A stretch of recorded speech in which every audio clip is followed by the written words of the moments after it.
황금 거위라는 동화가 있습니다. 7세 이하의 아이들이 읽는 책입니다. 7세 이하의 아이들을 위해서 이렇게 만든 책인데 뭐 어른들도 읽어도 무방합니다. 황금 거위, 황금 알을 낳는 오리 말고요. 그것도 있고 또 황금 거위라는 또 책이 있습니다. 동화가 있습니다. 제가 내용을 잠깐만 이야기하겠습니다. 어떤 집안에 3형제가 있었는데 두 형제는 형님 두 분은 똑똑하고 이렇게 멋있고 잘생겼고 한 이 사람이고 셋째는 좀 너무 착해서 사람들이 바보라고 그래요. 너무 착해서 사람이 너무 착해서 한날은 이 셋째가 나무를 하러 갑니다. 나무를 하러 산에 갔는데 이제 도시락을 싸갔어요. 빵 조각을 이렇게 몇 개 싸가서 이렇게 가서 점심시간에 밥을 먹으려고 도시락을 딱 깠는데 저 앞에서 키가 작은 할아버지가 이 배고파 하시는 할아버지가 와서 빵 좀 주세요 라고 이렇게 이야기를 한 겁니다. 그래서 이 첫째 둘째도 나무를 하러 가서 그 할아버지를 만났는데 그 할아버지가 빵을 달라고 했는데 안 줬어요. 매몰차게 당신 줄 게 어디 있습니까? 라고 하면서 탁 매몰차게 거절을 했어요. 근데 그 셋째 아이는 키 작은 할아버지가 빵 좀 주세요 라고 하니까 자기가 먹을 빵밖에 없는데도 불구하고 그 빵을 나눠서 할아버지를 드렸어요. 할아버지가 그 빵을 맛있게 드셨습니다. 맛있게 드시고 난 다음에 뭔가 보답을 해야 되겠다라는 마음이 있었어요. 그래서 그 셋째 아들에게 저기 보이는 저 나무를 탁 잘라보세요. 아마 밑둥에 뭐가 있을 겁니다. 이렇게 이제 이야기를 한 거예요. 그랬더니 그 셋째 아들이 가서 그 나무를, 할아버지가 가르쳤던 그 나무를 딱 잘랐어요. 딱 잘랐더니 정말 큰 나무가 툭 쓰러지고 난 그 밑둥에 거위가 한 마리 딱 있었는데 황금 거위였어요. 살아있는 거위인데 황금으로 된 그런 죽은 거위가 아니고 살아있는 거위인데 황금색의 거위가 그게 안에 있었던 거예요. 그래서 이 셋째 아이가 그 거위를 탁 잡아가지고 안고는 막 기뻐서 막 동네로 내려갔어요. 너무 기쁜 나머지 동네로 내려가다가 길을 잘못 들어서 딴 동네로 들어간 거예요. 딴 동네로 딱 들어갔는데 이 날이 이제 어둑어둑하니까 여관에서 잠을 자야 되니까 여관에 이렇게 갔어요. 여관에 갔는데 그 여관에도 딸이 3명이 있었는데 그 딸이 욕심을 낸 거예요. 그 황금거위를 이렇게 보고는 저 깃털 하나만 뽑아도 돈이 엄청나겠다라고 생각을 했던 거예요. 그래서 딸이 몰래 가서 거위 털을 뽑으려고 거위 날개를 딱 잡고 털을 딱 당기려고 하는데 손이 철썩 달라붙은 거예요. 손이 철썩 달라붙은 거예요. 떼지지도 않고 큰일 난 거예요. 그래서 막 소리를 지르니까 아빠가 와가지고 떼준다고 아빠가 그 딸을 탁 잡고 탁 당기는데 아빠도 그 딸에게 철썩 들러붙은 거예요. 그 뒤에 그 다음 딸도 철썩 들러붙고 지나가시던 목사님이 무슨 일이에요? 하면서 턱 잡고 당기려고 하는데 목사님도 철썩 달라붙고 다 뭐 떼려고 당기는 사람들이 다 달라붙은 거예요. 근데 아침이 되어서 보니까 거기 뒤에 사람들이 쭉 다 달라붙어 있는 거예요. 근데 이 셋째 아들은 집에를 가야 되니까 그 거위를 탁 들고 자기 집으로 나서는 거예요. 자기 집으로 나서니까 그 거위에 달려붙어 있었던 사람들이 다 따라오는 거예요. 다 따라서 막 오는 거예요. 그런데 그 동네에, 그 나라에 공주가 있었는데 그 공주가 여러분 태어나면서부터 웃음을 잃어버렸던 사람이었어요. 그래서 왕이 저 공주를 웃게 하는 사람에게는 내가 사위로 삼겠다라고 이렇게 말한 거예요. 그래서 그런 이제 상황이 이렇게 벌어지고 있었는데 이 셋째 아이가 거위를 들고 이렇게 막 가니까 그 위에 달라붙어 있었던 사람들이 막 다 따라오니까 그걸 공주가 저기 위에서 자기 성 위에서 이렇게 보고 있다가 웃은 거예요. 웃겨갖고 그 막 뒤뚱뒤뚱 다들 걸어가는 모습들이 웃겨서 그 공주가 팍 웃었어요. 딱 웃으니까 동시에 이 공주의 얼굴에서 웃음도 찾고 공주가 팍 웃으니까 붙어 있었던 모든 사람들이 한꺼번에 다 떨어진 거예요. 다 이렇게 떨어진 거예요. 그 뒤에도 어떤 내용들이 있는데 그래서 그 셋째 아들과 공주가 결혼을 해서 예쁘게 잘 살았다라는 그런 내용입니다. 또 뒤에 또 내용이 좀 있지만 근데 여러분 이 책을 이렇게 읽어보면서 참 애들이 읽는 책이지만 참 어른들이 배울 게 많다라는 것을 깨닫게 됩니다. 여러분, 뭐 어떤 걸 이렇게 깨달으십니까? 공주가 여러분 딱 웃으니까 자기도 웃음을 찾아서 좋은 것이고, 공주가 딱 웃으니까 붙어있던 모든 사람들이 여러분 딱 다 떨어지게 되는 거예요.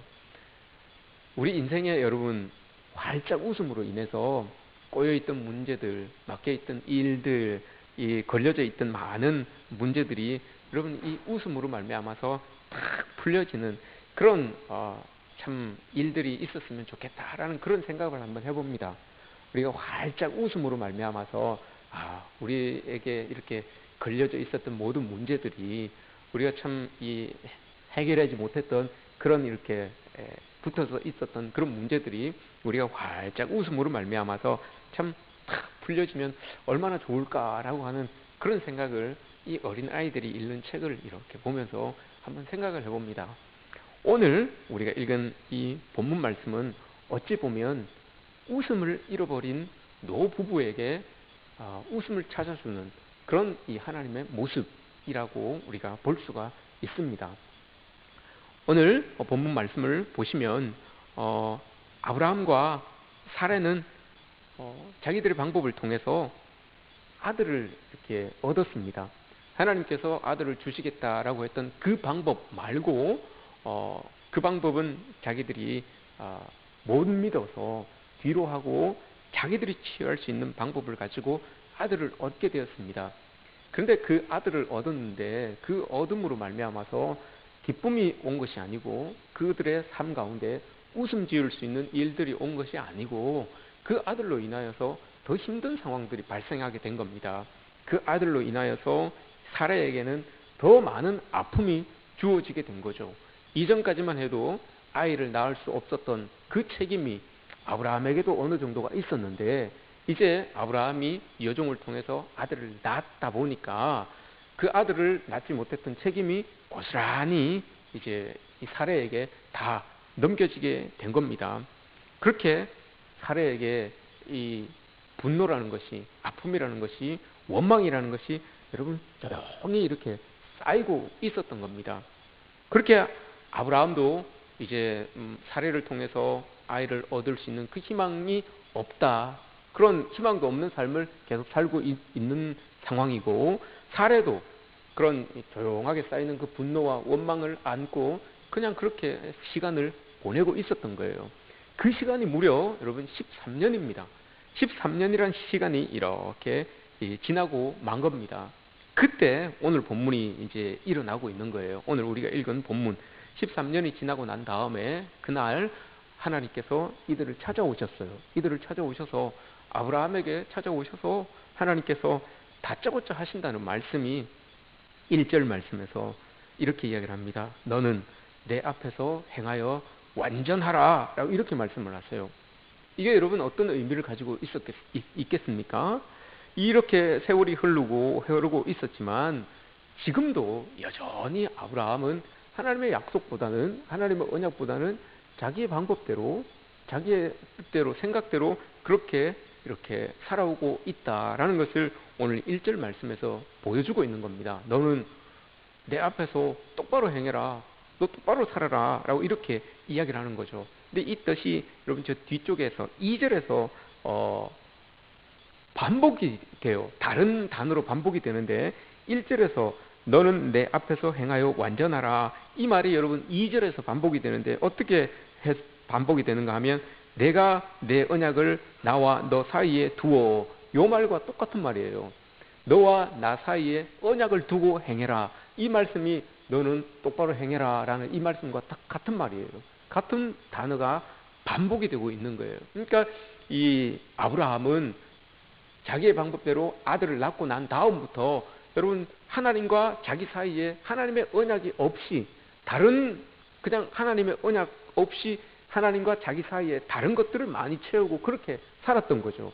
그래서 하나님께서 지금 이 순간에 오셔서 너는 똑바로 행하라, 내 앞에서 행하여 완전하라 라고 이렇게 말씀을 하시는 겁니다. 믿음 이외에 여타의 것들을 하나님과 아브라함 사이에 많이 넣고 이렇게 살았던 겁니다. 그래서 여러분 웃을 수가 없었던 거죠. 그래서 여러분 웃음 지을 수가 없었던 겁니다.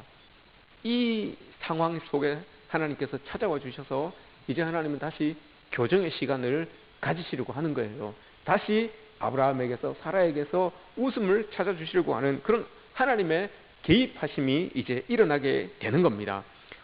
우리 읽지는 않았지만 15절 16절 말씀에 보시면 이제 하나님께서 아브라함에게 다가오셔서 아브라함의 이름도 바꿔주시고 사라의 이름도 바꿔주십니다.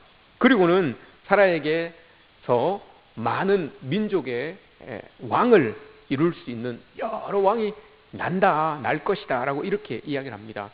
이건 대단한 이 약속이에요.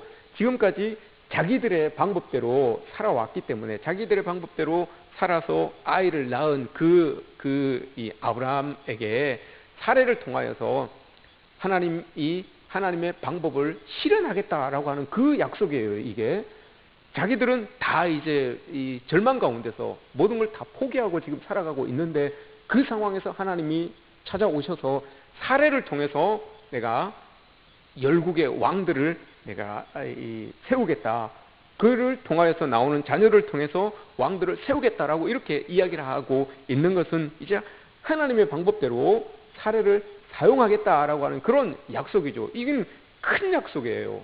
하나님께서 이렇게 말씀하시면 여러분 우리 같으면 아브라함이 딱 듣고 있다가 모든 소망이 다 끊어진 그 십몇 년의 시간 속에 하나님께서 탁 찾아와 주셔서 사례를 통해서 그러면 이제 우리의 약속을 이루겠다라고 하시면 아브라함이 여러분 좋아서 아멘이라고 크게 화답했어야 돼요. 그런데 아브라함이 여러분 17절을 보시면 아브라함이 그 하나님의 음성을 이렇게 듣고 나서 비웃어버립니다. 푹 웃어버려요. 조롱하듯이 그렇게 말씀하시죠. 100세나 된 사람이 어찌 또 아들을 낳겠습니까? 자녀를 낳겠습니까? 이렇게 이야기를 해요. 18절 보시면 더해요. 하나님의 방법에 대안을 제시해요. 자기가. 하나님은 이렇게 하자라고 이렇게 아브라함에게 이야기를 했는데 아브라함이 여러분 하나님 앞에 대안을 제시해요. 자기의 방법이죠. 나한테 있는 이 아들이나 좀 이렇게 잘 되게 해주십시오. 이렇게 대안을 하나님께 제시합니다. 하나님이 방법을 딱 제시했는데 그건 탐탁지 않으니까 하나님 내가 원하는 대로 이렇게 좀 해주십시오. 이렇게 딱 이야기를 합니다. 왜 여러분 아브라함이 이렇게밖에 할 수 없었을까요? 10년 동안이나 10년이 넘는 시간 동안이나 여러분 하나님이 아브라함에게 다가오지 않으셨어요. 아무런 응답이 없었던 그 하나님이 여러분 갑자기 툭 찾아오셔서 이런 말씀을 하시니까 그 응답이 없었던 그 십수년 동안 아브라함과 사라의 마음속에는 여러분 그 조용한 분노라는 게 하나님을 향한 또 자기 스스로를 향한 조용한 분노라는 게 많이 쌓여 있었어요. 이런 상황인데도 하나님이 나타나지 않으시고 이런 처지인데도 하나님이 대답해 주지 않으시니까 내 믿음이 이게 옳은 믿음인지 내가 신뢰하고 있는 그 하나님이 진짜 살아계신 하나님인지 하나님은 도대체 언제 나타나셔서 나를 도와주실지 기대하고 1년을 기대하고 2년을 기대하고 3년을 기대하고 그렇게 살았는데 하나님이 너무 조용하셨던 거예요. 그러다 보니까 여러분 그게 분노가 쌓이는 거예요. 표출은 하지 않지만 그게 분노가 쌓이는 거예요. 하나님을 향하여서 하나님 어디 한번 두고 봅시다. 하나님을 믿고 있는 자기에게 여러분 분노가 쌓이는 거예요. 내가 이렇게 하는데도 하나님 도대체 왜 이러십니까? 이 분노가 쌓이는 거예요. 믿음을 끊어버리자니 아닌 것 같고 그럼에도 불구하고 믿고 나아가자니 하나님은 대답이 없으시고 그러다 보니까 여러분 믿음이라는 것과 의심이라는 것이 이 동시에 내재되고 있는 거예요. 그러다 의심이 더 생기게 되면 그걸 짓누르기 위하여서 이게 분노라는 것으로 이게 바뀌게 되는 거예요. 그게 차곡차곡 쌓였던 거예요. 그렇게 차곡차곡 쌓여 있는 상황에서 하나님이 뜬금없이 툭 나타나셔가지고 이런 말씀을 하시니까 이게 여러분 받아들여지지가 않는 거예요. 이게 하나님의 언약으로 하나님의 말씀으로 탁 와닿는 게 와닿아지는 게 아니에요. 그냥 언약이 단절된 것만 같던 그 삶에 대한 원망과 그 서운함에 대한 표출이 이 한마디로 툭 튀어나온 거예요. 그렇게 서운했던 하나님에 대하여서 그렇게 서운했던 그 마음이 이 한마디로 툭 튀어나온 거예요. 아, 하나님, 100세나 된 내 아이에게서 무슨 아들이 태어나겠습니까? 하나님, 우리가 이 낳은, 우리의 방법대로 낳은 이 아들이나 제대로 좀 해주십시오. 이렇게, 이 서운함의 표현이에요. 하나님에 대한 서운함의 표현이에요. 그렇게 대답이 없었던 하나님을 향하여서 가지고 있었던 그 원망의 표현이 이렇게 툭 튀어나온 거예요. 이 시점에서 여러분, 우리가 이 아브라함을 변호한다면 이게 여러분 우리의 모습과도 많이 비슷하죠. 우리도 참 우리의 삶 가운데서 열심히 살아보려고 하는데 일이 잘 풀리지 않고, 믿음으로 살아보려고 하는데 그 믿음이 있는 양 없는 양 일들이 자꾸 꼬여만 가고 잘 안 될 때, 여러분 우리도 이런 마음을 가질 수 있어요. 하나님을 향하여서 서운하기도 하고, 하나님 도대체 살아계시는지 어쩌시는지, 응답을 내 음성에 대하여 듣고는 계시는지, 이런 여러분 의구심들이 우리의 마음속에도 이렇게 생겨나게 되는 거죠. 아브라함도 여러분 똑같아요. 우리랑 똑같아요. 그렇게 간절히 원하는 일임에도 불구하고, 믿음으로 살아보려고 함에도 불구하고 이게 안 될 때, 여러분 우리의 마음속에도 이런 아브라함처럼 서운한 마음이 생기고 실망감이 들게 되어 있습니다. 더 나아가서 표현은 하지 못하지만, 하나님을 향하여서 표현은 하지 못하지만 그 분노들이 여러분 우리의 마음속에 쌓이게 되어 있습니다. 이런 마음이 있는데 문득 나타나셔서 90이나 된 아내가 아들을 낳을 것이다 라고 이렇게 하니 여러분 웃음이 나올 수밖에 없지요. 그 웃음은 여러분 활짝 짓는 기쁨의 웃음이 아니에요. 쓴 웃음이에요. 그게 되겠습니까, 하나님? 이 쓴 웃음이에요. 활짝 웃는 웃음이 아니죠. 하나님의 약속의 말씀이 여러분 마음에 받아들여지지 않는 거예요. 너무나 응답이 없었던 그 시간이 길어서 이 마음이 굳어버린 거예요. 너무 딱딱해진 거예요. 단절의 시간이 여러분 너무 길었어요. 하나님과 아브라함과의 그 단절의 기간이 너무 길었어요. 그래서 하나님이 나타나셔서 말씀을 하심에도 불구하고 그 굳어있는 마음이 뚫려지지 않은 그런 상황이 지금 아브라함의 상황입니다. 여러분, 하나님을 따르는 믿음이 출중한 훌륭한 사람일지라도 시간이 지연되고 지체되고 하나님의 약속이 이루어지리라는 구체적인 증거가 여러분 없을 때 그 믿음과 의심이 동시에 일어나게 되어 있습니다. 그래서 하나님은 그 상황을 아시기 때문에 확실한 방법으로 나타나신 거예요. 확실한 방법으로 나타나셔서 말씀해 주시기를 그 때와 그 시기, 그리고 있어질 아들의 이름까지, 그리고 그 아들을 통해서 이루실 일들까지 구체적으로 하나님께서 딱 이야기를 하시죠. 네가 이런 마음을 가지고 있기 때문에 내가 더 확실한 방법으로 그 때도 그 시기도 일어날 수 있는 그 열매도 어떤 것인지 하나님께서 구체적으로 딱 이야기를 하시는 것을 보게 됩니다. 18장 9절 10절 말씀을 보시면 그렇게 말씀하고 난 다음에 하나님께서 다시 천사를 보내서 재확인시켜줘요. 오늘 17절에서 그 모습이 있지만 때와 시기와 어떻게 일어날 그 아들의 이름까지, 그 아들을 통해서 있어지게 될 이 일까지 다 이야기해 주시고 난 다음에 18절에서 다시 한번 확인해 주세요. 천사들을 보내서 너를 통해서 이런 일들이 일어날 것이다 라고 다시 한번 확인을 해주시는 그런 이 하나님의 모습이 보여지고 있는 겁니다. 여러분, 이럴 때에 우리도 순종하면서 잘 듣고 순종의 길로 나가야 됩니다. 하나님이 이루시겠다고 약속을 하시고 또 그것을 재차 확인해 주시는 그런 상황이 우리에게도 보여지면 여러분, 우리도 이 말씀을 듣고 빨리 순종할 수 있는 그런 모습으로 나가야 됩니다.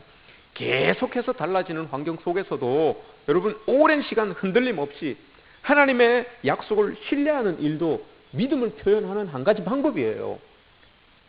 상황이 많이 바뀔지라도 굳건하게 흔들림 없이 하나님을 믿고 신뢰하고 나아가는 것, 이것도 여러분 우리의 믿음의 한 표현이죠. 뭘 해서만이 믿음의 표현이 아니라 꼭 지키고 있는 것, 이것도 여러분 믿음의 표현인 거예요. 아브라함에게 하나님이 이걸 요구하고 계시는 겁니다. 지금 다시 한번 재확인할 테니까 너의 믿음을 다시 회복하라라는 그런 이 하나님의 요구가 지금 있어지고 있는 거죠. 이 하나님을 향한 분노는 아브라함에게만 있었던 것도 아니고 사라에게도 여러분 동일하게 있었어요. 그래서 하나님은 사라에게도 아브라함에게 나타나셨던 것처럼 동일하게 똑같은 방법으로 사라에게도 다가가시는 것을 봅니다. 18절 말씀에서 보면 이 아브라함에게 재확인시키시는 그 일들을 사라가 듣고 있어요. 사라가 듣고 있는데 그 듣고 있는 사라도 이 아브라함과 똑같은 반응을 해요. 아브라함도 100세 된 사람이 무슨 아이를 낳습니까? 그냥 우리 먼저 있었던 이 아이만 잘 해주십시오 라고 이렇게 이야기를 했는데, 사라도 여러분 똑같이 이야기를 해요. 아주 부부가 너무 똑같은 아픔을 가지고 있었기 때문에, 똑같은 상황 속에서 긴 기간 동안 똑같이 하나님을 향하여서 이 분노의 마음이 있었기 때문에, 원망의 마음이 있었기 때문에 대답도 여러분 반응도 똑같은 거예요. 하나님이 이렇게 이야기를 하시니까 그 반응도 똑같이 나타나는 거예요. 그래서 하나님은 치료 방법도 똑같이 하시는 거예요. 시기와 때, 그 아들의 이름까지, 아들을 통해서 일어날 일들까지 똑같이 사라에게 이야기를 해주시는 그런 이 하나님의 모습을 우리가 볼 수가 있습니다. 거기에 더하여서 하나님께서 사라에게 이 말씀을 하십니다. 여호와께서 능하지 못한 일이 있겠느냐? 이걸 딱 물어보세요. 그리고 기한이 이르면 내가 다시 와서 그 일을 이루겠다라고 이렇게 말씀을 하십니다. 왜냐하면 제가 봤을 때는 이 성경에서 보기에는 아브라함보다 사라의 마음이 좀 더 아팠던 것 같아요. 그래서 하나님께서 아브라함에게는 이야기하지 않았던 똑같은 걸 이야기했지만 사라에게는 하나를 더 추가하셨던 거예요. 그게 18장에 보시면 하나님을 향하여서 여호와께 능하지 못한 일이 있겠느냐라고 이렇게 탁 물어보시는 이 물음을 사라에게 하나를 더 던지시는 거예요. 여러분, 왜 이 질문을 했다고 생각하십니까? 여호와께 능치 못한 일이 있겠느냐? 사실 여러분, 사라도 웃었고 아브라함도 웃었지만 이것은 자기들을 향한 웃음이에요. 자기들의 삶에 대한 웃음이에요. 비웃음이죠. 이건 실소예요. 자기들 조소가 섞인 그런 웃음이죠. 아유, 하나님을 향해서 그렇게 살아보려고 해도 안 되고, 하나님의 계획이 있어서 이렇게 여기까지 왔는데도 참 하나님의 뜻이라고는 보여지지 않고, 하나님 주신다고 하셨던 자녀는 없고, 이런 해도 일들이 안 되고, 점점 믿음의 사람이라는 자존감은 자꾸 떨어지고, 그러다 보니까 자기 스스로에 대한 그런 웃음이에요. 아이고, 내가 내가 이러냐? 그래서 그냥 툭 웃은 거예요. 나 스스로에 대한 웃음인 거예요. 그러니까 나 자신에 대한 웃음이죠. 비웃음이죠. 네가 이거예요, 사실. 자기 하나님이 딱 그렇게 말씀하셔서 툭 웃었지만 사실 하나님에 대해서 비웃음 그것보다도 하나님을 믿고 살아간다고 하는 내가 너무 안 되니까 나에 대한 웃음이었던 거예요. 나에 대한. 사라도 사라 자신에 대한 웃음이었고, 아브라함도 아브라함 자신에 대한 웃음이었어요. 이렇게도 안 되나 참, 아이고, 이러면서 그렇게 웃었던 거죠. 근데 하나님이 사라에게 물었던 거예요. 여호와께서 능치 못한 일이 있겠느냐? 왜 여러분 이 질문을 했겠습니까? 이 질문의 답이 마가복음 9장에 있어요. 마가복음 9장에 보면 예수님께서 이 귀신 들린 아이의 아버지가 나옵니다. 귀신 들린 아이의 아버지가 예수님께 나와서 아들의 상황을 추기하게 해줘요. 아이의 상황을. 그리고는 할 수만 있으면 하나님 좀 고쳐주십시오. 예수님 좀 고쳐주십시오. 라고 이렇게 이야기하니까 예수님께서 뭐라고 하시는가 하면, 할 수 있거든이 무슨 말이냐? 믿는 자에게는 능치 못함이 없다. 이렇게 말씀을 하시죠. 믿는 자에게는 능치 못함이 없다라고 이렇게 이야기를 합니다. 거기에서 이야기할 때 믿는 자라고 할 때 두 가지 의미가 있습니다. 믿는 자는 하나님이 모든 것을 할 수 있는 분이다 라고 하는 믿는 자라는 의미 하나와, 믿는 자, 믿음을 가지고 있는 사람이라고 하는 이 두 가지 의미가 담겨져 있어요.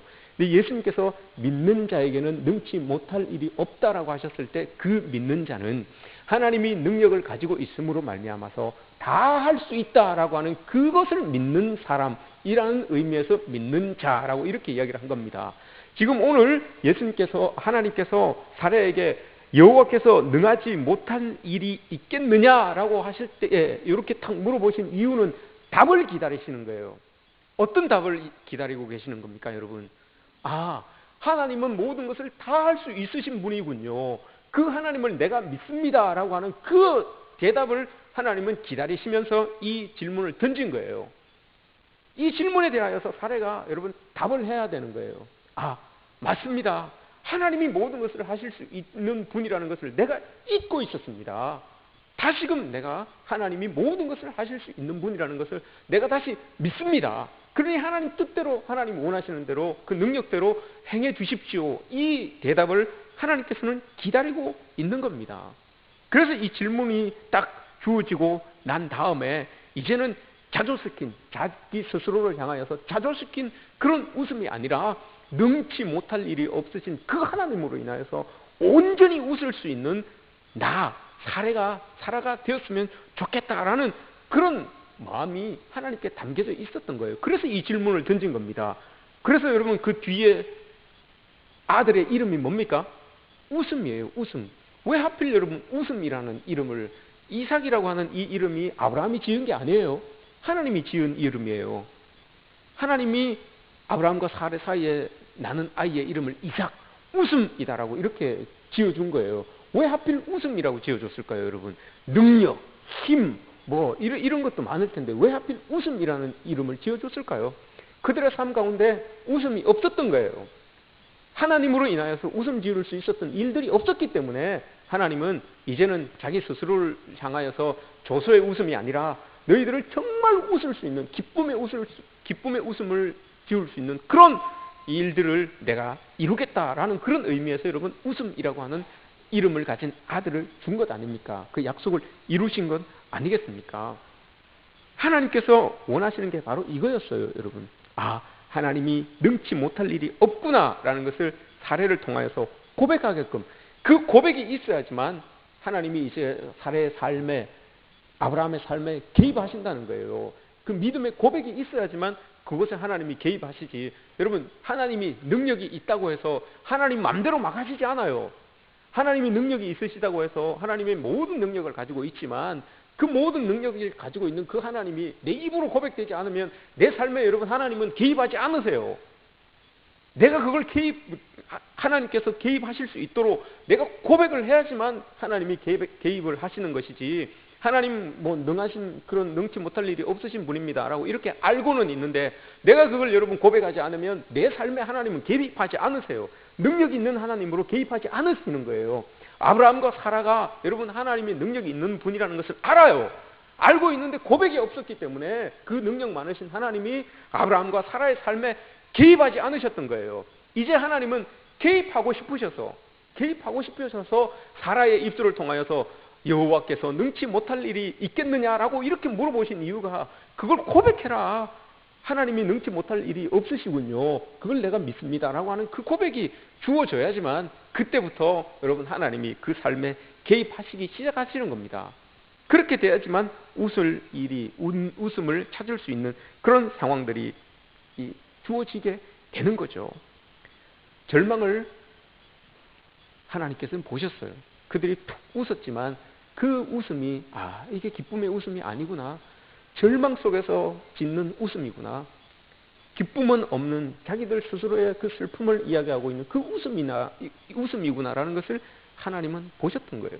그래서 아들을 이삭, 웃음, 진정한 웃음이라고 하는 그 이삭이라고 하는 아들을 주시는 거죠. 이런 고백들이 여러분 우리에게 있어야 되는 겁니다. 하나님의 개입하심이 우리에게 있어지기 위하여서는 여러분 우리도 하나님은 능치 못한 일이 없으십니다 라고 이렇게 고백해야 되는 거예요. 그 믿음이 있을 때 하나님이 우리의 삶에 개입하셔서 그 능력을 나타내시는 것이죠. 이런 감동적인 이야기가 있어요. 어머니와 이제 딸이 좀 시골에서 살고 있었는데 참 어렵게 살았어요. 참 어렵게 살았는데 엄마가 열심히 이제 이 삶을 사셔서 좀 형편이 좀 좋아진 거예요. 시골에서 막 소도 먹이고 이렇게 하다가 소풀을 베서 이제 딸하고 이렇게 잘라서 소풀을 줘야 되잖아요. 그렇게 자르다가 딸이 이렇게 잡고 있었는데 애기가 풀을 잘못 잡고 있었는데 그걸 모르고 그 작두를 그냥 훅 내린 거예요. 그래서 이 손 네 개가 툭 다 잘린 거예요. 손 네 개가 툭 다 잘렸는데 이걸 팍 붙들고 가서 들고 가서 했는데 세 개를 살렸어요. 세 개를 살려가지고 이게 세 개가 붙었어요. 그렇게 이제 하나가 없는 그 모습으로 딸이 자랐어요. 잘 자랐어요. 결혼할 때가 됐어. 결혼할 때가 됐는데 엄마가 딸을 데리고 병원을 간 거예요. 딸을 데리고 병원을 가서 의사 선생님하고 이렇게 이제 대화를 주고받는데 엄마가 이런 이야기를 한 거예요.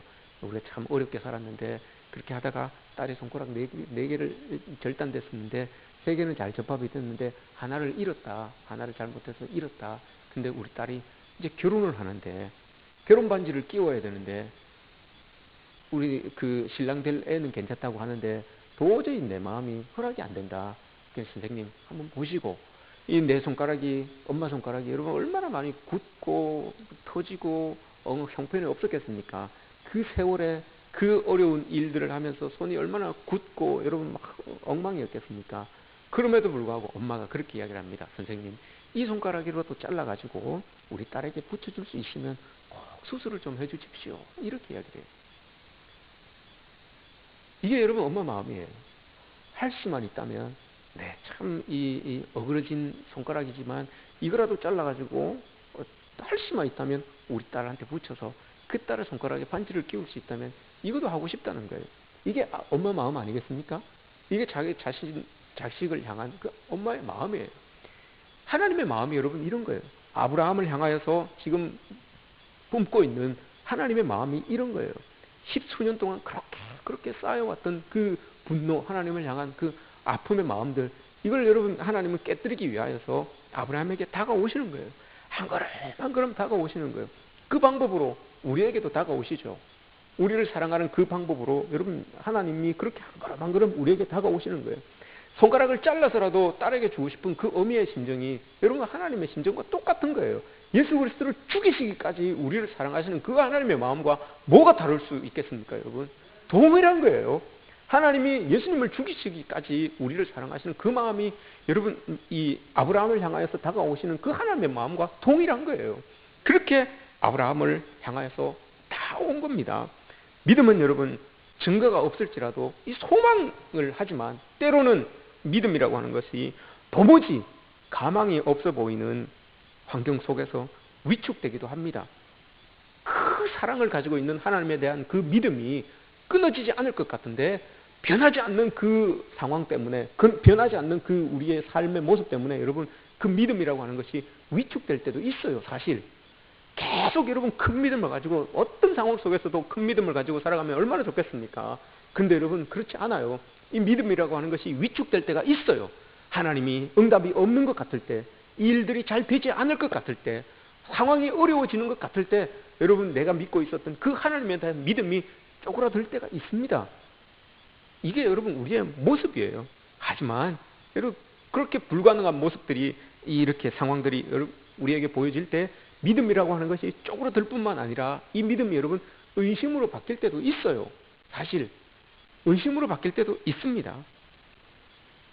그 의심으로 바뀐 그 믿음이 여러분 하나님이 언젠가는 개입하시겠지라고 하는 그 기대를 가지고 살아가는데 그 기대의 시간이 길어질 때, 그 기대의 시간은 길어지는데 하나님이 개입하지 않으실 때 여러분 그 의심의 믿음이 쪼그라든 그 믿음, 의심으로 바뀌어져 있는 그 믿음이 더 짙어질 수 있습니다. 하나님이 살아계시나? 하나님이 나와 함께 하시나? 이런 모습으로 여러분 더 짙어지게 나타날 수가 있습니다. 그래서 여러분 하나님께서 참지 않으시고 오셨습니다. 더 짙어지고 하나님을 이제는 안 되겠다, 하나님을 잃어버리겠다라고 생각되셨을 때 하나님이 탁 찾아오셨어요. 잠잠하지만 내 속에서 조용한 분노들이 쌓여서 믿음을 잠식해 나아가기 일보 직전에 하나님이 탁 찾아오셔서 물으시는 겁니다. 시기와 때를 아들까지도 그 아들을 통해서 하실 일까지도 탁 보여주시면서 하나님이 이제 너의 삶에 개입하겠다라고 이렇게 탁 찾아오시는 거예요. 여러분 아직 우리에게 기회가 있습니다. 우리 모두에게 여러분 이런 기회가 동일하게 다시 주어져 있습니다. 여호와께 능하시 못할 일이 있겠느냐? 이 물음에 대하여서 여러분 우리가 대답만 한다면, 고백만 한다면 하나님은 적극적으로 우리의 삶 가운데 개입하실 준비가 되어 있으신 분이에요.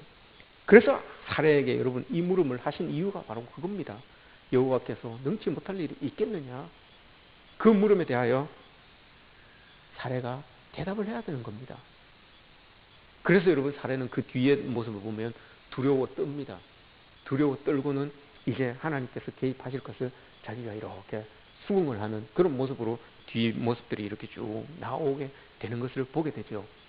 여러분 하나님께서 아브라함과 사라에게 특 나타나셔서 정말 아브라함과 사라는 이제 후계자, 자기들에 대한 후계자에 대한 약속의 성취가 불가능하다라고 이렇게 이미 체념을 하였습니다. 이미 체념을 하고 그렇게 살아가는데 하나님이 그 사이에 그 상황에 탁 나타나셨어요. 그리고는 여러분 말씀을 하시죠. 내가 내년 이맘때에 다시 오겠다라고 이렇게 말씀을 하시잖아요. 내년 이맘때에 약속하신 것을 이루겠다라고 이렇게 이야기를 하잖아요. 내년 이맘때에 이삭이라고 하는 아이가 툭 이제 나타나는 거예요. 태어나는 거예요. 여러분 잘 생각해 보십시오. 아브라함과 사라가 하나님께서 지금 딱 만나서 그 결과, 아들이라고 하는 그 결과는 1년 이후에 있어요. 근데 여러분 그 결과가 주어지기 시작하는 때가 언제입니까, 여러분? 지금이에요. 아브라함과 사라가 하나님과 만나서 그 고백을 딱 했을 때, 믿음으로 네가 한번 이제는 나와 너 사이에 하나님의 언약을 놓고 살아보아라 라고 했던 그 말씀이 딱 떨어진 그 말씀을 아브라함과 사라가 수긍했을 때, 그때부터 여러분 배에서 아기가 잉태되기 시작한 거예요. 그냥 1년 있다가 아기가 툭 나온 게 아니고, 그 결과물로 약속이 뚝 떨어진 게 아니고, 그 약속을 여러분 딱 받아들였을 때 그때부터 아이가 잉태되기 시작한 거예요. 보이지는 않지만 여러분 그 약속이 이루어지는 시초가 그때부터 이루어진 거예요. 여러분 1년을 또 기다려야 되는 거예요. 하지만 그 약속을 이미 수긍하였기 때문에 그 안에서 결과물을 향한 그 시작이 일어나기 시작한 거죠. 우리의 삶도 여러분 이러한 겁니다. 결과물은 1년이 있다가 일어날 수 있고 2년이 있다가 일어날 수가 있어요. 하지만 그 결과물이 일어나기 위하여서 뭔가가 시작이 되어야 되는데, 그 시작이 바로 이 믿음의 고백, 하나님에 대한 이 믿음의 고백이 있을 때 그때부터 그 결과물을 향하여서 나아가고 있는 그런 상황들이 벌어지게 된다는 것을 여러분 우리가 기억해야 됩니다. 아브라함과 사레가 여러분 딱 하나님의 약속을 딱 받아들였을 때 그때부터 뱃속에 아이가 잉태되어서 1년이 지나고 하나님의 약속의 결과물로 이삭이 딱 나오게 되는 거죠. 우리의 삶 가운데도 여러분 이런 일들이 있어지기를 축복합니다. 지금은 보이지 않지만 하나님에 대한 그 믿음이 더욱더 확고해짐으로 인하여서 그 결과물을 향한 하나님의 약속의 성취를 향한 그 첫 걸음이 여러분 바로 이 시간부터, 내가 하나님을 향하여서 고백하는 그 시간부터 그 일들이 시작되는 그런 상황 속으로 여러분들이 들어가셨으면 좋겠습니다. 하나님께서 말씀하십니다. 기한이 이를 때까지, 기한이 이름에 내가 와서 그 일을 이루신다라고 이렇게 말씀을 하셨습니다.